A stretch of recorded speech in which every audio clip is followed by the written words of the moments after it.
Now here's a function of the tone curve that very few people are aware of. So let's take a look. Back to the tone curve right here on the right side of the workspace. And we're going to center our attention right here on this drop-down list that says Master.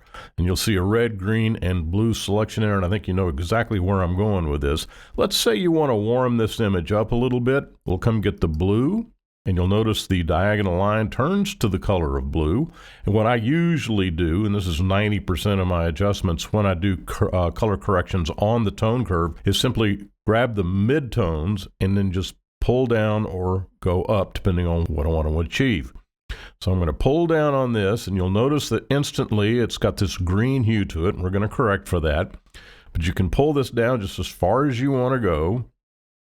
It's all according to taste. Now to correct for the green, let's go up here and grab the green, and you'll see the diagonal line turn to green color. Grab the midtone, pull it down about halfway, about half the distance that you did for the blue adjustment in order to balance that out. If you bring it all the way down to here, then you've got a red mountain. If you go about halfway, that's a little more realistic. If you bring it up, all you do is increase the green presence. So to correct for a more realistic adjustment, then you can bring it about halfway. I'm going to go ahead and reset this and do this a different way. And we can take the highlights and bring them straight down, just like this. And then we'll come get the blue and bring it down.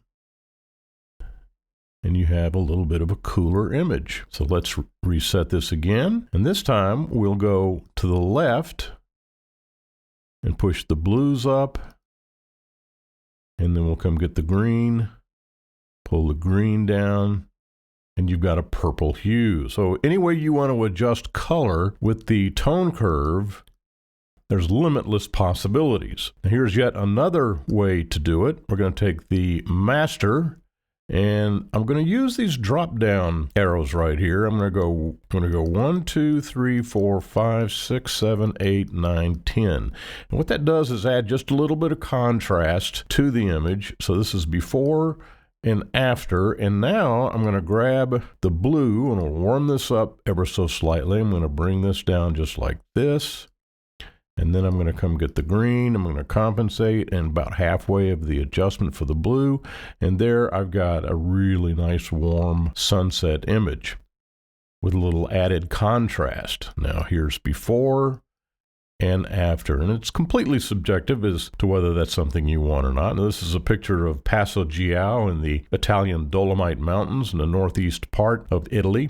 And I personally like warm sunset shots. I think that just adds a bit of appeal to the image. So adjusting color with the tone curve is very, very easy, gives you great results, and you can simultaneously do adjustments with the contrast. Gives you a lot of options for adjusting color in the tone curve with DxO PhotoLab.